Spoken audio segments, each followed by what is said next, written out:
Unmute.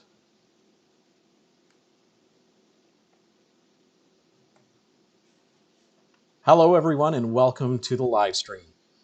I know many of you as good friends, but for those that don't know me, my name is Adam Dowsett. I've been a member of the rally community for about the last 20 years. And in that time, I've had the opportunity to meet many interesting people associated with the sport, one of whom is our guest tonight, Mr. Alan Ockwell.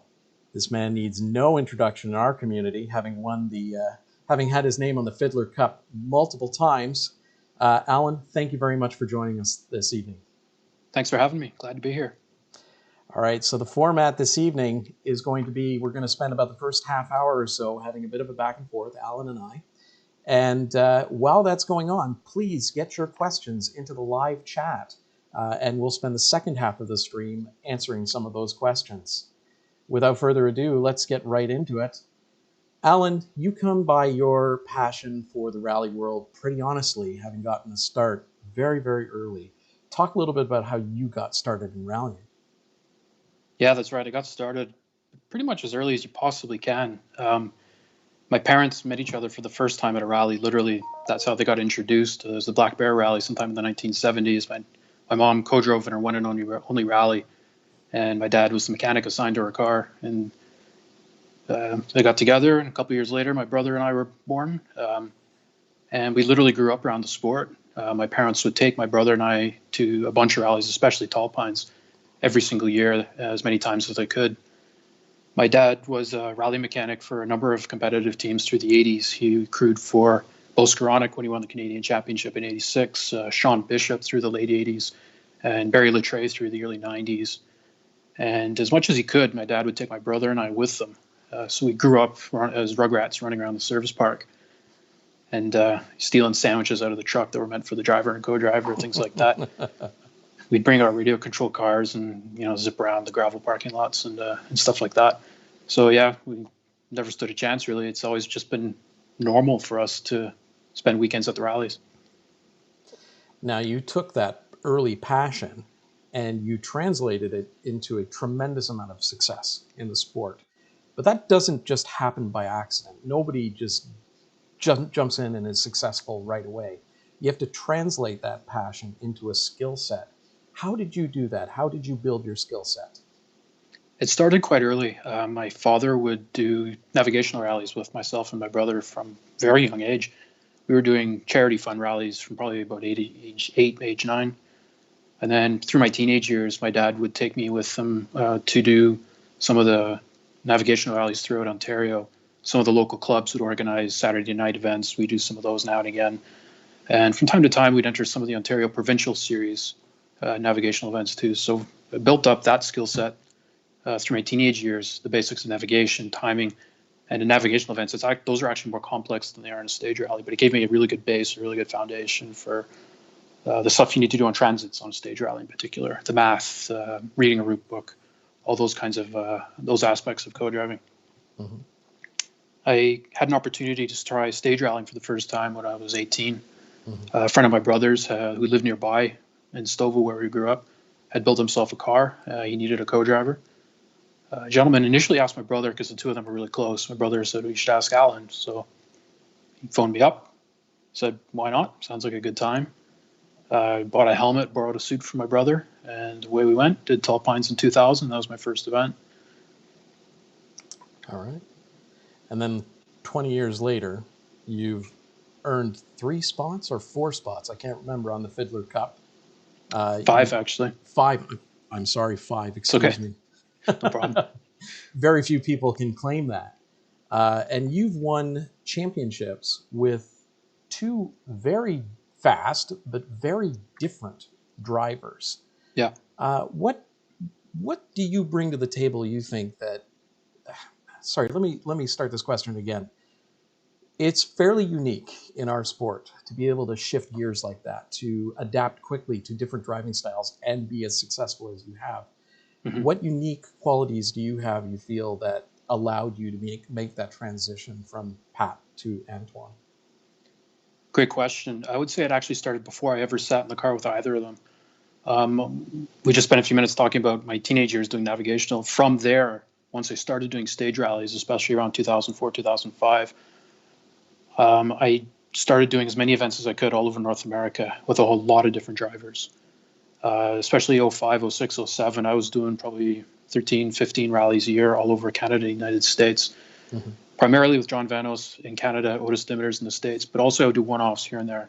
Mm-hmm. So by virtue of having experience with a lot of different drivers, and especially the one-offs or two-offs, whatever you want to call it, you learn to adapt very quickly.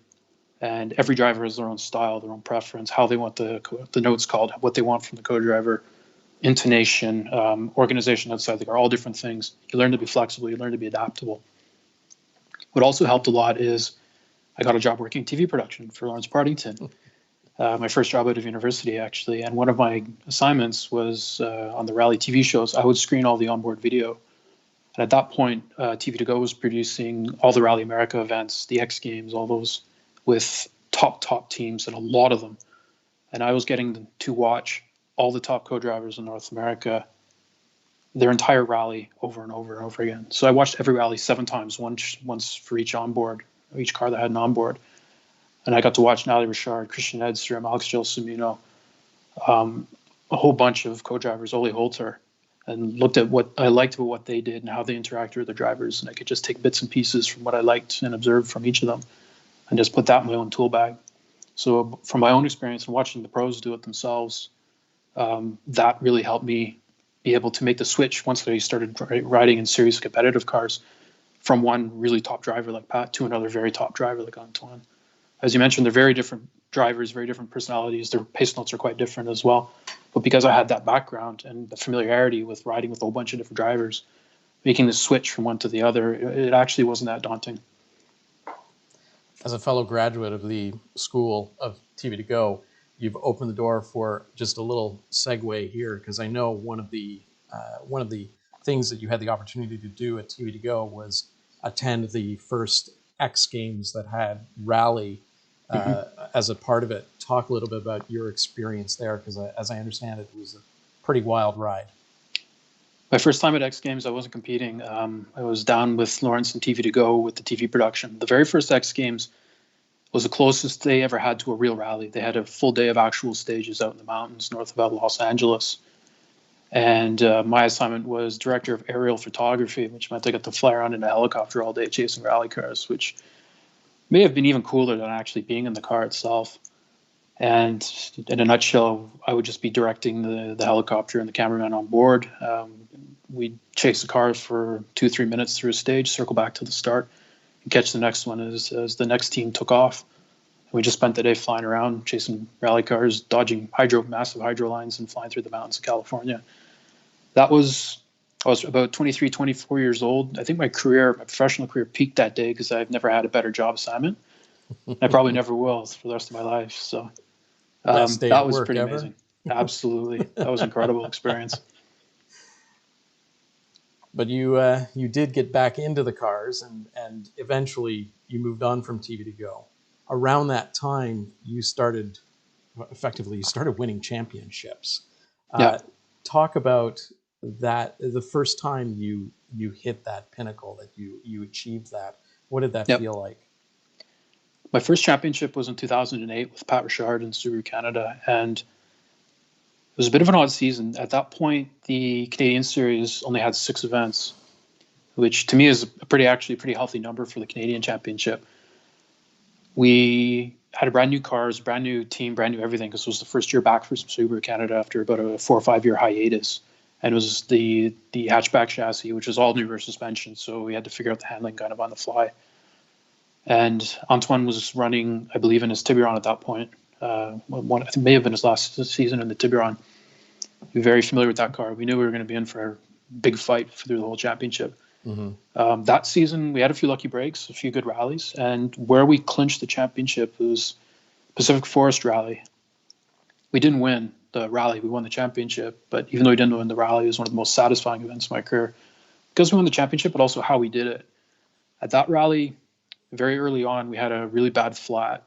One of the front tires completely disintegrated, delaminated, and all the cabling inside the steel cables inside the tire completely came apart and tied themselves in a big knot around the hub.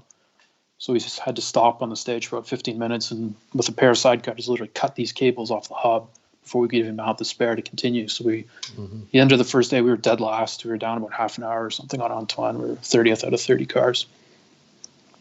We knew we needed to finish about 7th, I think, to clinch the championship. And we knew we had a chance to make that back on day 2. So we just went crazy on the second day, made a whole bunch of time up. And by the penultimate stage, I think, towards the end, I think we had 2 left. We were sitting in 6th or 5th. So we were where we needed to be to win the championship. And there were 2 passes of the Helmer stage, which, if you're not familiar with the PFR rally, it's about a 24K stage down a mountain, absolutely spectacular one, but it can get very dusty and there's random rogue cows that you have to avoid and things like that. So it's always throws up surprises. But we looked at the time gaps to the podium and we knew we couldn't catch Antoine, of course, but we were down, I think, about 3 minutes with 2 stages to go. And I told Pat, we can stay where we are and clinch a title, or we can go like hell and clinch a title and spray champagne. Let's go. And Pat said, yeah, let's go. So went first pass through Helmer, made up a bunch of time. I think we made up 2 minutes on the 3rd place car. We needed 1 more. 1 stage left. Look at Pat and say, we're going for it, right? Yeah, we're going. Push. Made it to the bottom, finished 3rd. And we did it. We got to win my first championship. I think it was Pat's 3rd. First one for Subaru in their return. And we got to do it spraying champagne on the podium. So it was immensely rewarding and really satisfying, even though we didn't win the rally. And you talk about the satisfaction of the battle and whatnot. And that actually, I want to expand on that just a little bit, because the next year, in 2009, Antoine brings a brand new car. He brings his game up even higher. And the battle goes all the way down to the last stage of the last rally of the season, Tall Pines. Mm-hmm. Did the champagne taste sweeter that time? No, it didn't actually. That one... So the 2008 championship was satisfying and rewarding. The 2009 was shock.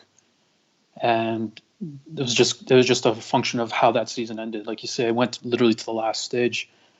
Pat and I had a few problems through the rally. The season had been pretty good. I think we had won 4 rallies that year.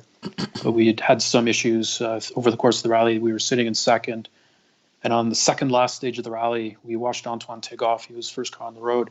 And we saw the car struggle a little bit off the line, and something clearly wasn't right. So we thought, well, I think Antoine just needed to finish in the points to clinch the championship or something, just finish the rally basically in the points, top 10. We figured, well, if he's got problems right now, maybe we can win the rally even if we don't win the championships. We pushed pretty hard, 2nd last stage, made up some time. Not enough to pull ahead or anything like that, but we were solidly in 2nd in the rally. And then we get to the start of the final stage, and Antoine and Natalie were clearly struggling that the car wouldn't move. They were trying to push it into the control zone to start the stage. And I think we were starting 2 minutes behind them on the road, and our minute comes up to check in, and they're still not able to start the stage. So Pat and I look at each other and we're like, this might be breaking our way. But it wasn't happy. It wasn't satisfying. Those are not the right words. We were just kind of stunned. Like, holy crap, this might actually fall into our lap. So we started the stage. We go like crazy because we don't know if Antoine's going to be able to start right behind us or if we can drop 10 minutes. We don't know what's going to happen. So we just push, see if we can at least win the rally, if nothing else. Get to the finish line, start transiting. Pat and I are just talking to each other. But again, just more shock and stunned and disbelief than anything. At that point, we still didn't know how much time Antoine and Natalie had lost. We get to the finish control. They arrived quite a bit later, 10 or 15 minutes. They were devastated. It was just heartbreaking for them. And yeah, it was the same. Like, of course, you're happy to win the championship, but the circumstances were not one where we felt pleased or proud. It was just kind of like, oh my God, we just won the championship, and almost by fluke. So it was, yeah, very different feeling. So my second one, yeah, the two felt totally different from each other. So based on what you just said then, would it be safer to assume that you would prefer worthy battles with worthy opponents and have it be a struggle all the way through? Would that be a safe bet? Absolutely. I mean, it's great to win, no matter, like, if you win by 5 minutes or 5 seconds, it's 20 points is 20 points, and the first place is first place. But it's so much better when you have a big scrap. And a good example of that is that same season in 2009, the very first event of the year, Paris-Neige, was one of the most entertaining rallies I've ever been a part of. It was Antoine's first time in the Evo. We now had a year in the Subaru. Frank Sprongo came with his Evo. Sylvain Eriksson came with his Subaru. And it was, everyone just went gangbusters right from the first stage. It was absolutely insane. Everyone had problems. I think we broke a gearbox. Antoine was sorting on a brand new car. Sylvain had some troubles. Frank took a time penalty. So it's like almost no one wanted to win, but everyone was just going crazy when everything's working right. And the lead, I lost count of how many times the lead changed. We ended up dropping out about 3/4 of the way through. And it was just wildly entertaining. There's an amazing photo out there of the four drivers, Pat, Frank, Antoine, and Sylvain, arm in arm at the start of the Farley stage. And just the grins on their faces, like they're just a mile wide. And that was so rewarding, so entertaining. And just those are the moments in the rallies that you live for. Yeah, I was there that event. That was my first event with TV to Go, and nobody knew who won the race or won the rally until the scores were tallied at the very end. I mean, it was nail biting. It was fantastic. Yeah. Oh yeah, I think the gap at the end was 4 seconds or something, so it was tight. Yep. So you've done other forms of rallying as well. I'd like to sort of stretch our legs and leave the world of traditional stage rallying in Canada for a bit. And as an aside, I'd just like to break in here and remind everyone, please get your questions into the live chat. We'll be posing those to Alan in the second half of the program. Now, you've had the opportunity to do some rallying in Europe on behalf of Toyota Canada. Talk a little bit about that, because it's even more pertinent today, I believe. Yeah, in 2012, 2013, a good friend of mine, Vin, who works at Toyota Canada, he asked me to do some eco rallies with him in a Toyota Prius. So these are navigational or regularity style rallies, not speed events. The emphasis is on precise timing.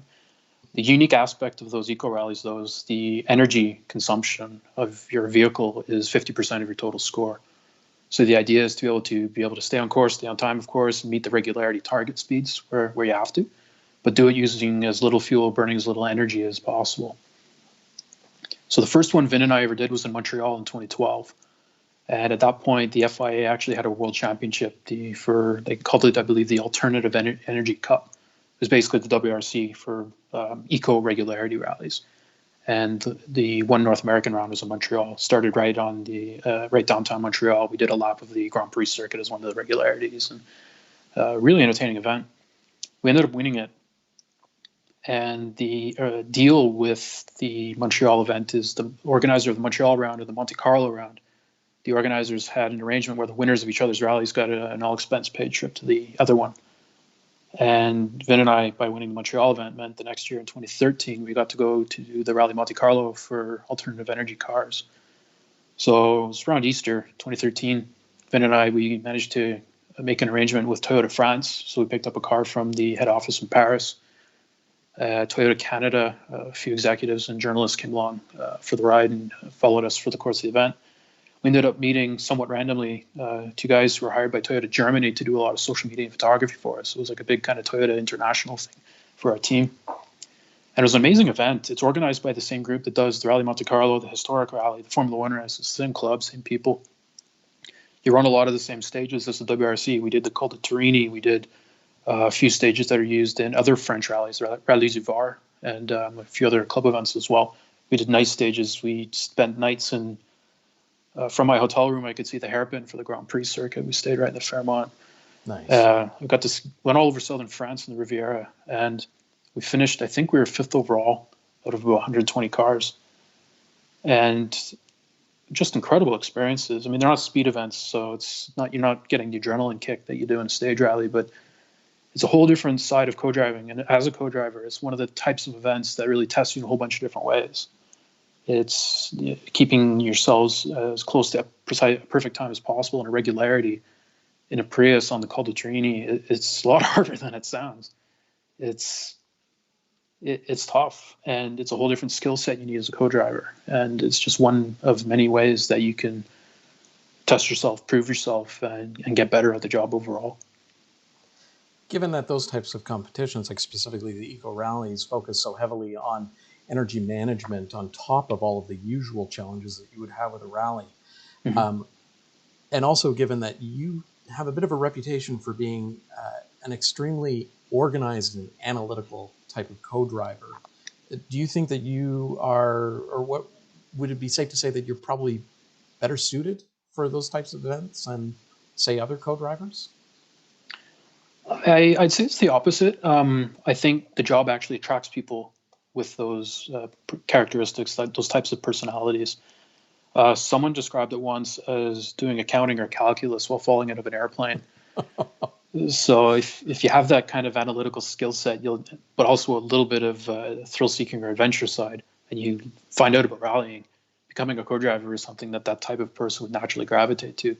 I know a lot of the other co-drivers I've met and competed against over the years. Honestly, there's many who are a lot better than me at regularity style rallies, co-driving and navigational events. I'm definitely better as a stage rally co-driver than navigational.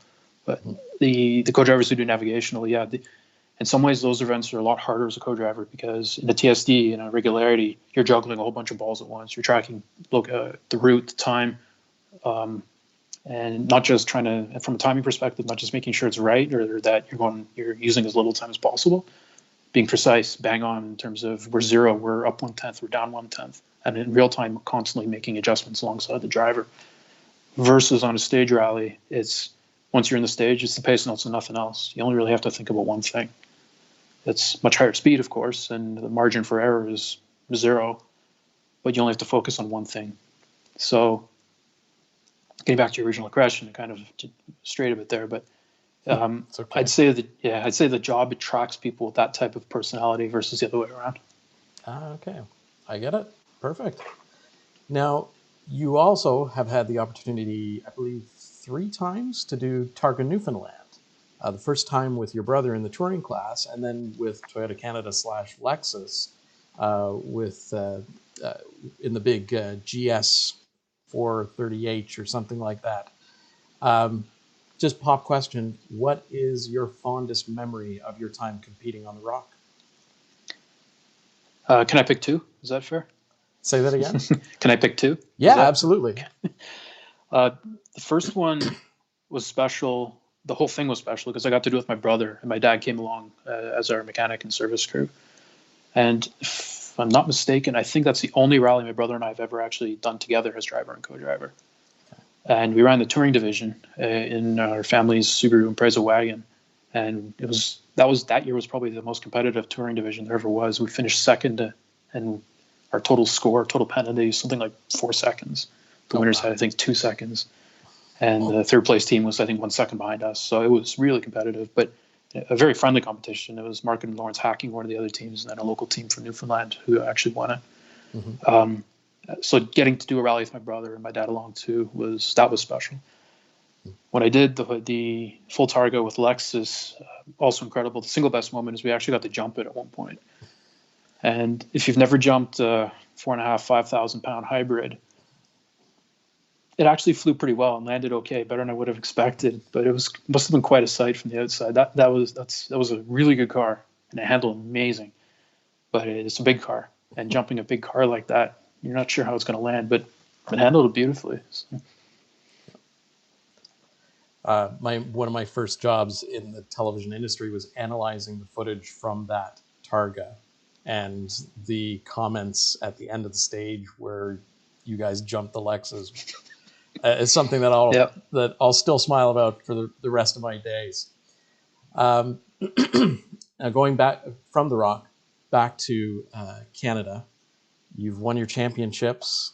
What's next for Alan Ockwell in competition here or abroad? Yeah, I would love to do more stage rallies in Europe. Antoine and I had a great opportunity to do one in Latvia, a round of the European Championship a couple of years ago, and just a wonderful experience. And then 2019, I got to spectate Rally Sweden, so I got to attend just the spectator, but still go and see a WRC event. And that's my bucket list now. I'd love to do a WRC, more European Championship events, even national level events over there. And the other one I really want to do someday is the historic Monte Carlo. That is, on some days, that's even more of a bucket list. I'm higher up the bucket list than WRC. Historic Monte to me is the pinnacle of pure classic rallying. Oh, wow. And I would absolutely love to do that someday. Having said that, now that I have been to a couple of European events, I can say that what we have in the Canadian Championship, we're actually quite spoiled in a lot of ways. We have a number of events, 8. I think, we're at 8 events in the championship now. Mm-hmm.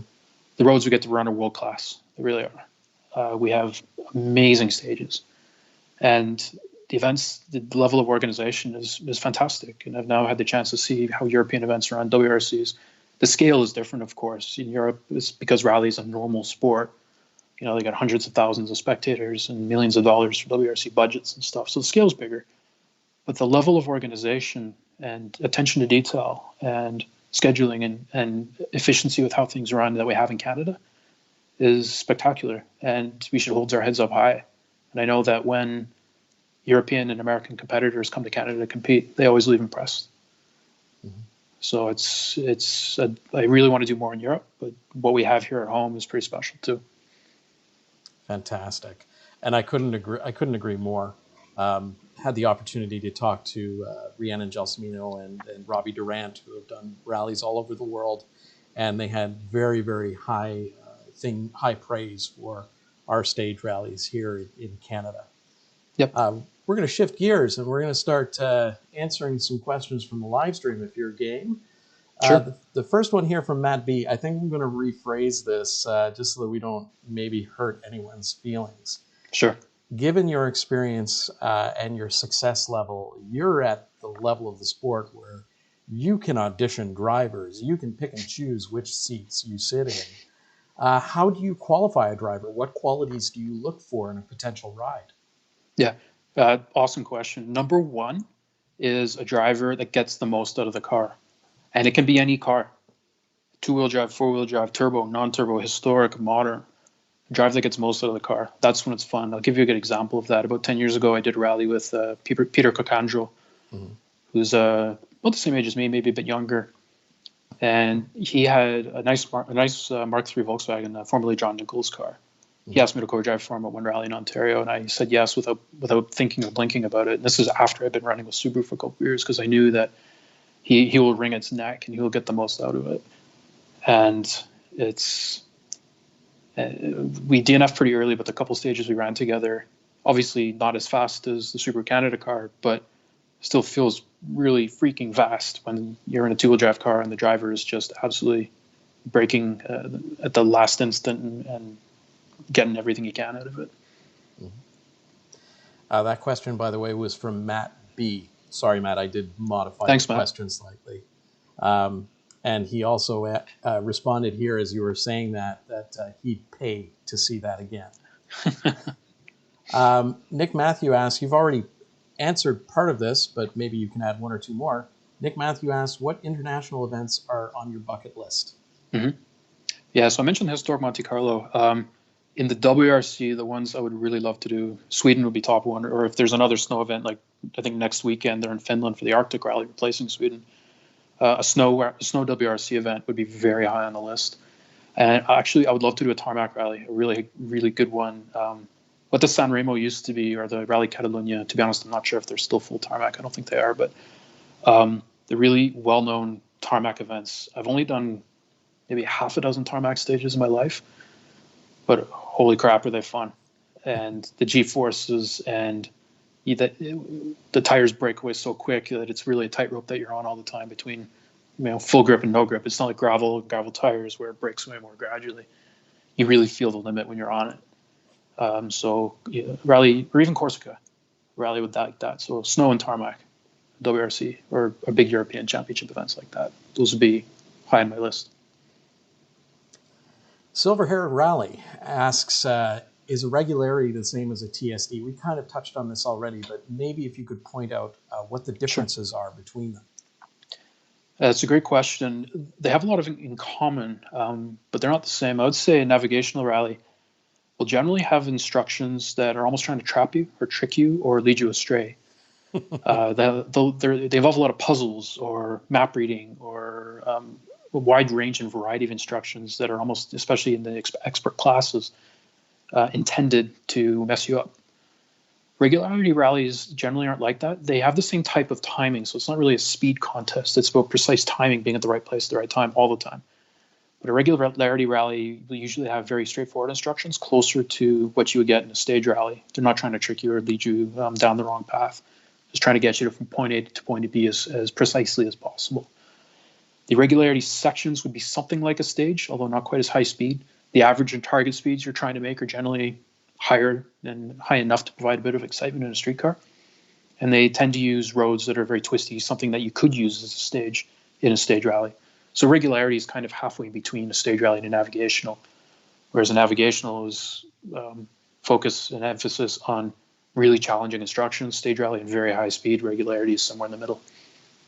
When you're talking about the really challenging, trick you, catch you out type of instructions, I'm a member of KWRC. Anyone who's done a Dennis Wharton rally knows exactly what you're talking about.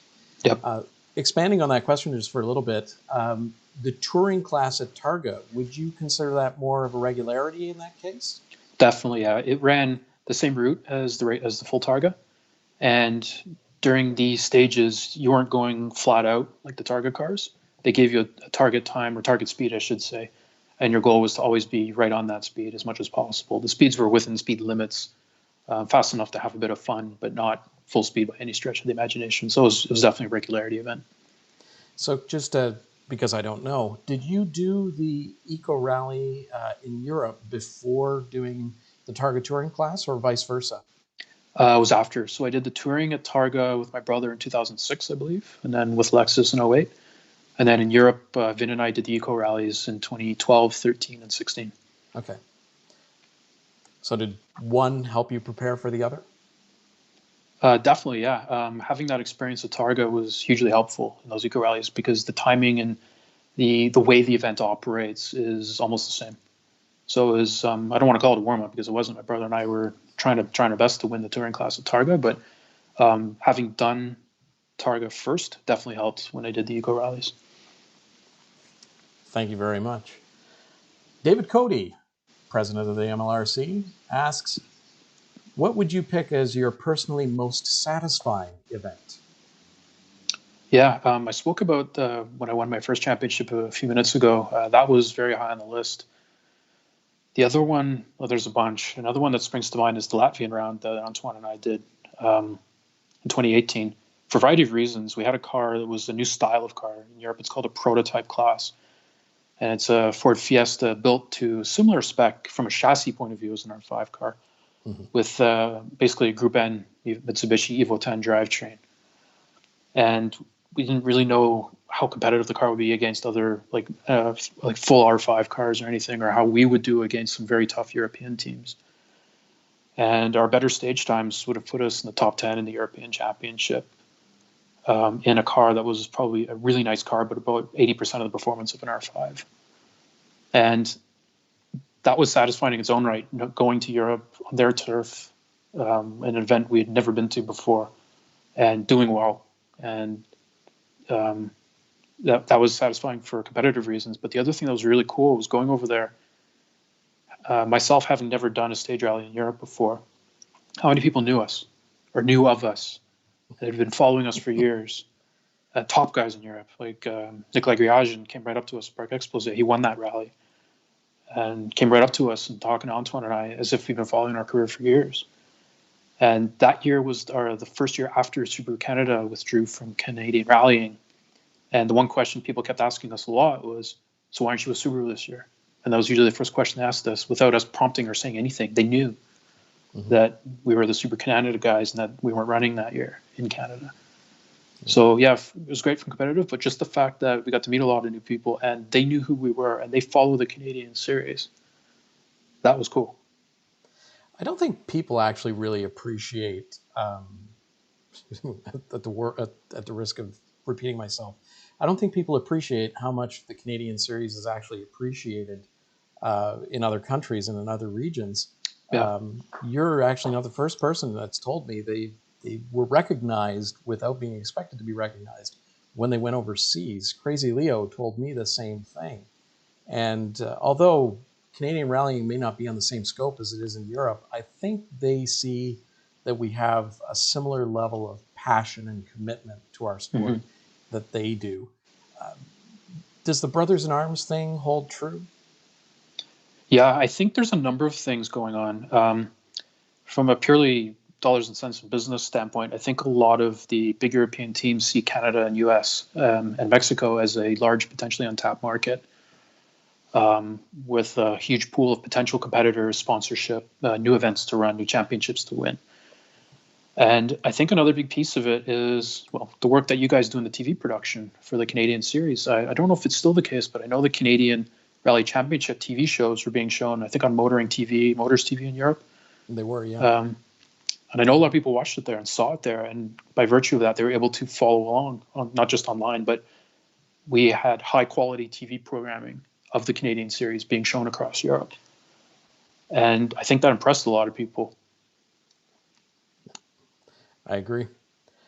Ryan Huber, can't talk today.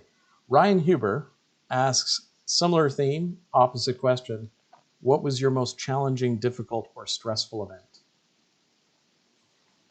Oh, there was a stretch in 2010 to 2012 that was really hard. We had a lot of DNFs. I'm trying to think of one in particular. There was one year, I'm drawing a blank which year, I think it was 2010, Tall Pines. Pat and I had everything go wrong, and we always managed to bodge the car together, get back to service, the guys would fix it, we carry on, and then something else would go wrong, we hit something or something would break. And then we made it to the very last stage. We were down, I can't even remember what position, fourth or fifth, something like that. Everything, it's just been just an absolute battle. Every single stage, something was going wrong. And started the very last stage. On the start line, left rear suspension fails. I think the toe link just completely sheared. So left rear wheel is just doing this. We're trying to limp through. And then if anyone is familiar on Middle Hastings stage at Tall Pines, the infamous rock that has claimed a lot of victims over the years. Well, we came over the crest right before it. And as the car got light, the left rear wheel did that. And nothing Pat could do. The car descended, the car just got pulled like that. No one's fault, just circumstance. And we clobbered the rock hard and just sheared the whole left front corner at that point. And it was the last stage. We just wanted to get to the end just so we could say we finished this rally despite everything we'd been through. And we were in the forest just literally banging on the car with rocks, trying to bang the suspension together just so we could try to limp back to the finish line. Managed to get the car somewhat drivable. Drove it maybe 100 meters, then the whole drivetrain just seized up from various impacts and shock damage, and we were just paralyzed after that. So that was hard. That was every stage. It was just a battle, never ended. So that was frustrating. No, I remember I was there. It was extremely challenging times. Yeah. But even the hard ones are all learning experiences too, though. And even now, like, you look back, it's a bit of a cliche, but it's true. You look back and you laugh and you get stories to tell, even out of the hard rallies. Arguably, you get more stories out of the hard rallies. Mm-hmm. And you can have a beer and joke and talk about it later. So at the time, it's hard, but they're never negative experiences, I would say. I couldn't agree more. Some of my best, stories of my experiences of rallies happened where we DNF'd or there was a disaster or something like that. And those are the ones that, you talk to your friends later, a few years later, hey, remember that time? Yeah, exactly. Yeah. I'm probably going to butcher this name and I do apologize. Jacek, I'm just going to say Jacek asks, in the lengthy list of cars that you've sat in, which is your favorite and why? Which is my favorite? That's a good question. The ones you have a lot of success in, of course, are always popular. So the last Subaru I ran in 15 and 17, I think we won probably 80% of the rallies we entered in that car. So that for good reasons, yeah. The Lexus we ran at Targa was really cool. I mean, that is not a normal rally car, but the guys at Toyota, that was a full proper factory effort. Like, the car was built at Toyota headquarters in Scarborough. And it drove beautifully.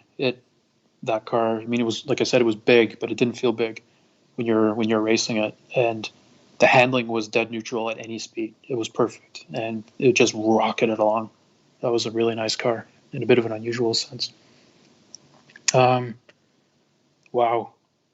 I've always been partial to Volkswagens just because I grew up driving them, learned to drive Jettas on Jettas and stuff. So any Mark II, Mark III Volkswagen I've sat in particular. Gord Olson, I rode with him for one rally in Tall Pines a bunch of years ago, and he had a beautifully prepared Mark II Golf, full sequential gearbox and everything. That was really nice. So off the top of my head, those would be three of my favorites right there. I guess then the next question is, are there any cars that are on your bucket list that you would like to ride in? Yeah. I mentioned Historic Monty as a bucket list event, and Monty in a Mini would be fantastic, a vintage one. Not the one that got disqualified for nonsense reasons in the 60s, of course, but a Mini Cooper at Monte Carlo would be pretty high up the list. Warwick Patterson, if you're watching, I think there might be something there. Moving on here. John Vanos asks, when are you going to take me up on my offer and drive for me in a stage event? So do you have any desires on driving? So that would not be in anyone's best interest, I would say, if I tried to drive a rally car, and certainly not John's. If he sat next to me, he would be terrified. So there's a bit of a backstory. I would love to try driving a rally someday. My poor co-driver, I offer my pity and condolences in advance. I'm going to scare the crap out of him. But I have driven a rally car once at a test day. A gentleman named Dave Amore let me borrow his car just to do one super slow lap up and down the road. And I was driving so gently and made it, 2-3 kilometers, tried to downshift from third to second gear, just grenaded completely. I felt terrible. It was so bad. Towed the car back to the service park. Dave was totally cool about it. He said the gearbox was ancient, was going to go at some point. It just happened to be when I was in the car. He was a real gentleman about it. Nice. But I took that as a sign that I should stick to the other side. And anyone I've ever co-driven with would probably agree with me. Yeah, you should stick to that side. So, guess you know what you're good at, and I know my role. I know my place. Fantastic. Dave Cody asks, outside of rallying question, what sort of things do you like to do outside of the rally community? Yeah. Skiing is a big passion of mine. Obviously, I can't do it this winter, but any chance I get, I like to try to sneak out for a trip to BC, or I've had the chance to ski in France a couple of times with Nick Matthew and his family, actually. That's a top summer hobby. I love to go hiking. And during the lockdowns that we've had over the last 12 months, I've resumed some hobbies I had as a kid. I've been playing my guitar a lot more. I've always been a pretty big reader, mainly on the subway when I was commuting every day. So I plow through a lot of books in a given year. So those sorts of things. I like to mess around in the kitchen now and again. Usually just make the mess, though. So don't we all? If there are any more questions, please get them into the live stream. In the meantime, talk a little bit about, excuse me, sorry. Tell us a little bit more about that Lexus at Targa, because I don't think it's something that a lot of us have seen, and it's very, very different from other rally cars. The Lexus was GS450 hybrid, which at the time was, I believe, the highest end hybrid in the Lexus lineup. Toyota and Lexus had been exploring some motorsport opportunities here and there for a little while. Their position was always they wanted to promote hybrid technology, and especially kind of in a slightly sporting aspect. Mm-hmm. So I believe they had a program in the early 2000s running the Canadian Series in a Prius with a team from Alberta. And when they were approached about Targa as well, they were looking at their lineup and seeing what kind of a car would be good for Targa. And the GS450H actually fit the bill better than anything else. It's a luxury car, but it had quite a lot of power. Generally good natural handling characteristics and so forth. And when the team built it, they were the crew at Toyota Canada were able to source some good parts for it. I think we had a good differential. They managed to arrange for one of their tier one part suppliers from one of their plants to custom design a set of suspension for us. I think it was Multimatic, if I'm not mistaken, but the suspension they created just for that car, it was a real one-off, but it was beautiful. The program ran right out of Toyota head office. The car might still be there today, to be honest. It was built and prepared entirely by a crew of 3 or 4 people who work full-time for Toyota. It was a true factory effort. And we had partnerships with a number of Toyota's tier one parts suppliers, some of their charities that they had arrangements with as well. I believe we had a large arrangement with Children's Wish Foundation as well to donate make donations along the way as part of the program. It was a factory team in every sense of the word, and it was quite special actually to be part of. We were literally dealing with senior Toyota executives on a regular basis. And after we had such a good result in 2008, I think we were 5th or 6th overall. The reception we got at Toyota headquarters was phenomenal. They held this huge event for us all day. The whole company came out. There were a couple hundred people there. Felt like a rock star. It was a big deal internally, and for Vin and I, it was fantastic. And for Marc Lachapelle, the driver, he's a professional journalist as well. And the coverage we got for the team and Mark's own articles that he got to write for some major national publications was just a fantastic experience for everyone involved. Well, he's also super passionate about it. He called he called it his Targa home. So yeah. We got a couple more questions have come in here. Silver Hair Rally has a technical question about co-driving here, wondering how much time do you have to put in to prep and tweak the stage notes? Yeah. So first, I'll say I'm glad it's a technical question about co-driving and not the car, because that is something I could never answer. I was specifically banned at one point by Rocket Rally from working on the car. How much time to prepare? So to be honest, actually, especially working with Antoine, I would say he spends more time than I do preparing the notes beforehand. There's a lot of work that goes into it. So what Antoine will do, he will keep all the pace notes, and as far in advance as possible, I'll send him a description of what stages are being used in a given rally, and what years they were used before, and which segments and whatever. So I'll basically try to tell him, use these notes from 2009, these from 2012, these were last used in 2017, this part was blah, blah, blah, blah, blah. He'll take the notes, piece those stages together from old notes to get this year's rally. Then he'll dig up his onboard videos from previous years and watch all the onboard videos and make updates himself in the pace notebooks. So he'll do that probably 3 passes on each stage. Then we'll get to the rally. We'll do the recce. We'll do our 2 passes. We'll make all the corrections we need. Any new notes we need to make, we'll make those as well. And then after recce's done, we'll usually go through any tricky spots. We'll watch on camera again. We record the second pass each time on recce. Make any further updates, anything that got messed up, or any particularly important stages. Antoine will usually watch the whole thing again. So by the time we actually run the stages for real, between the pre-event prep, the recce, then the post-recce video sessions, we've gone through each set of notes 6 to 8 times. So there's a lot of work and a lot of effort that goes into it. It doesn't happen by accident. And if you have that library of notes from previous years, if you're able to and if the drivers make consistent notes year over year that can be reused, and record all your stages, record all your recce, so you have archives.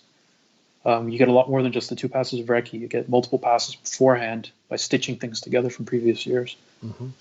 And then when you've essentially reviewed your notes 6 or 8 times before you race it for real, you have that much more confidence. Right. Excuse me. No worries. I'm going to follow up on that if you don't mind. And what I'm wondering is, you talked a little bit about critical stages. What goes into making those decisions on what stage is critical at a rally, and how much of it is the driver's decision and how much is the co-driver involved? Great question. It's ultimately the driver's call. Antoine kind of half jokingly tells people that him and I never talk tactics, because he knows what he's going to do, and I just kind of know what he's thinking. We don't ever actually discuss it much. As far as what stages are critical, there's a number of factors. Long stages are always important, because it's just an opportunity to make or drop a lot of time, depending on how hard or how not hard you push. In some cases, even a shorter stage, if just the character of it makes it particularly challenging for some reason, those can be another opportunity to make or lose a lot of time. So as an example, if a stage has a lot of short corners, so short distances between, but also the corners themselves, you're in and out of them so quick. Those require like lightning quick reflexes on the driver's part and able to keep the car dancing all the time. For the co-driver, it's really hard to stay on time and not get too far ahead or too far behind in the notes. And if you can nail those stages, both from the driver and co-driver perspective, you can really put a lot of time into other people as well. In rallies with stages with changeable conditions, kind of half snow, half ice, half mud. That's 3 halves, but whatever. I can't do math. If you're running on different tires, and if you think you have the advantage, you have the right tires for a given condition, then obviously that becomes an opportunity right there to make the most and push hard. Another kind of a funny example, won't name names, but you might be able to figure it out if you know the personalities. Certain drivers aren't morning people. And if you are a morning person as a driver, and you know your competitor's not, and the first stage is at 8:08 a.m., go for it. They're still going to be half asleep. Okay. I think we can probably make an educated guess which drivers you're referring to. John Vanas would like to know, this question usually is pretty loaded, but we're going to make it easy on you. John Vanas would like to know, what's your favorite stage in Ontario? In Ontario? So some good ones. Upper Hastings at Tall Pines is a beautiful stage. It's not spinal cord painful damage like the other Hastings stages, but it's got enough jumps and crests to be entertaining. That's a beauty. In past years, I don't want to sound negative, but in past years when the Eakin Creek stage wasn't as rough as it has been in more recent years, that's a fantastic stage, especially when we use the far side, the Mayo Lake portion as well. That's a beautiful, it can go up to 30K or so. Mm-hmm. Some of the regional events have really nice stages here as well. The Lanark Highlands Rally has Levant Mill. That's one of the best stages in the country. It's just fantastic, twisty, turny. It's got everything in it. Not rough, just an absolute delight. In Ontario, Black Bear Rally, a number of years ago, they ran a combination of, I believe they were called Pine Springs and Rail Lake, as one long 25K, 30K stage, and that was really cool as well. And John asked the question, and John and I had some really good runs through that stage as well in a big battle with Travis Pastrana, and that was also probably one of my top 5 most fun rallies too. That was fantastic. Just so you're aware, looks like Eric Ockwell managed to get his kids to sleep. He's just joined the chat. Absolutely blown away that he's seeing you live and in color. Dan Gallipo, hopefully I pronounced that correctly, asks, do you feel you need to have a relationship prior to co-driving with a driver, or are you able to just jump in with any professional driver and go? Yeah. Earlier in my career, so long, probably an hour ago now, I mentioned that early 2005, 6, 7, I was doing a lot of rallies with a bunch of different drivers, 14, 15 events a year. And a number of those were just events where I'd never met the guy until he picked me up at the airport or at the hotel. So those are people I had no relationship with whatsoever beforehand, maybe a phone call or two, a couple of emails. It helps, especially when you're going in a serious competitive ride, to be familiar with what they're like, what they want. And as much as possible, I'll try to ask questions or watch onboard video of the driver just to get a sense of what they're like in terms of calling the notes or personality in the car, or if there's things they want from the co-driver or really don't want.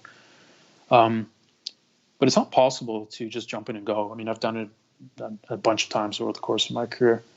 And for the most part, it's almost always gone well. It's just worked out. I think part of that, though, is the onus, though, has to be on the co-driver to be adaptable and flexible. Co-driver needs to understand that it's not about them. It is about the driver.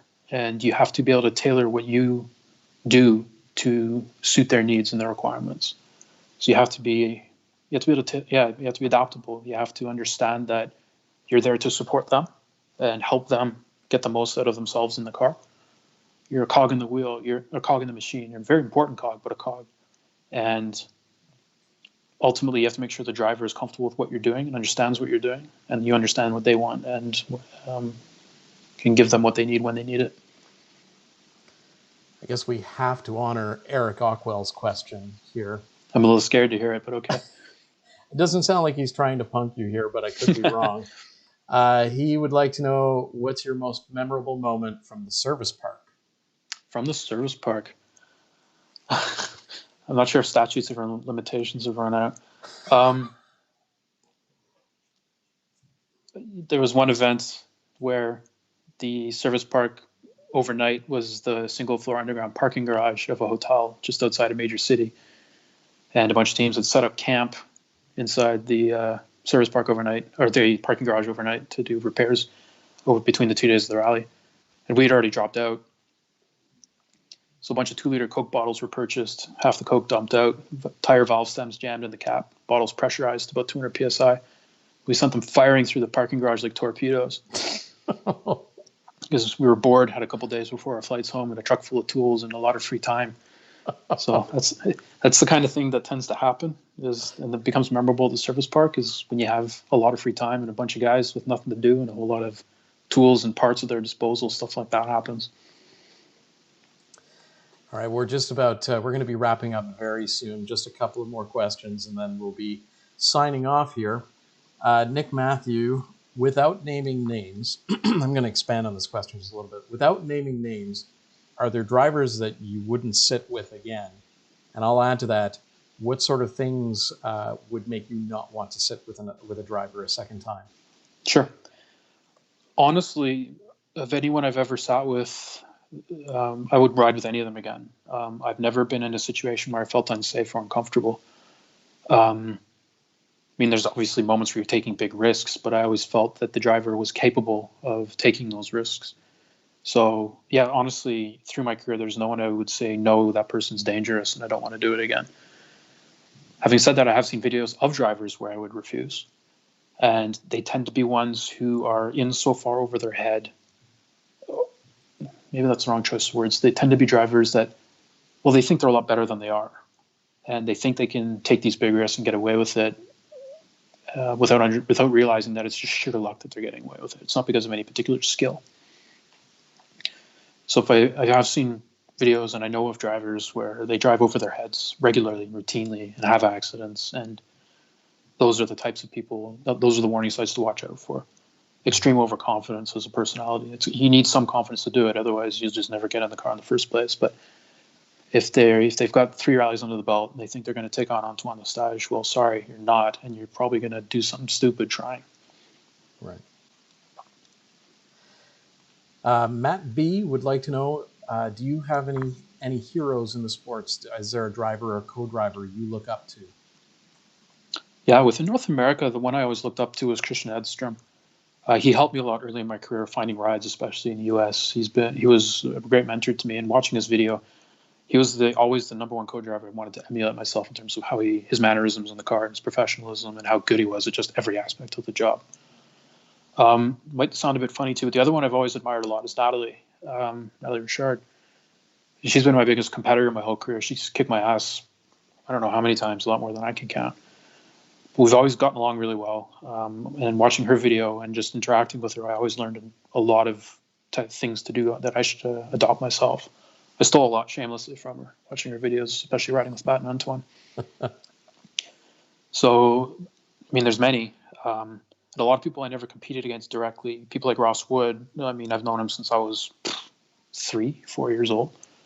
And he hasn't competed in a long time, but he's always been a great coach. He's helped me with a bunch of teams. When John and I rallied together, Ross was massive for us. He would tow our cars to events and stuff and help us out a lot. And he was a long-time co-driver, so I always looked up to him too. Internationally, sounds funny, but the guy I like is Daniel Elena. I mean, obviously he's the most successful in history, but also because he's a robust fellow. And he's proof that you don't need to be the super skinny, super fit athlete and be the best co-driver in the business. Mm-hmm. So I've always found that funny, but also kind of admirable. Yeah, I don't know. I admire him for that. So. No, fantastic. As someone that's not sleek and athletic, I appreciate the sentiment. We're going to wrap. Excuse me. We're going to wrap up the live stream with one last question. Given everything that you've accomplished, do you have what advice would you give to a young up and coming co-driver? If you had to give them one bullet point, one thing to hammer home, what would it be? Yeah. Never stop learning, which again is a cliche, but it really is. And there's so many things to learn and so many new things to try. And when I say never stop learning, try different styles of rallies. Like I've talked a lot about navigationals, regularities, stage rallies. Try them all, do them all. They all teach you different things. They're all different points on your reference points on that curve of learning. Watch onboard video. Watch a lot of it. Watch what the pros do. And also watch what the semi-pros or amateurs do as well, because some of them do things well. They make mistakes as well, and learn from their mistakes. And learn from your own mistakes. You will make them. I've made some real dumb ones in my days. Learn from them and never try to blame someone else for them. Don't pass the buck. Take responsibility, because that's the only way you're going to ever improve. Alan, thank you very much. Perfect answer. And I'm sure everyone appreciates your insight and your generous donation of your time this evening. It was a fantastic discussion. Thank you very, very much. No problem. Thanks, Adam, and thanks to everyone for the questions. It's been great. Awesome. We'll catch you down the road, Alan, hopefully on some stages sooner rather than later. Fingers crossed. We'll see everyone soon. All right. Cheers. Bye-bye. Bye. All right, everybody, that wraps up our live stream. Thank you very much for the interaction in the live chat. Thank you very much for paying attention and joining us on this discussion. I look forward to seeing everyone out on the stages hopefully soon. Bye-bye.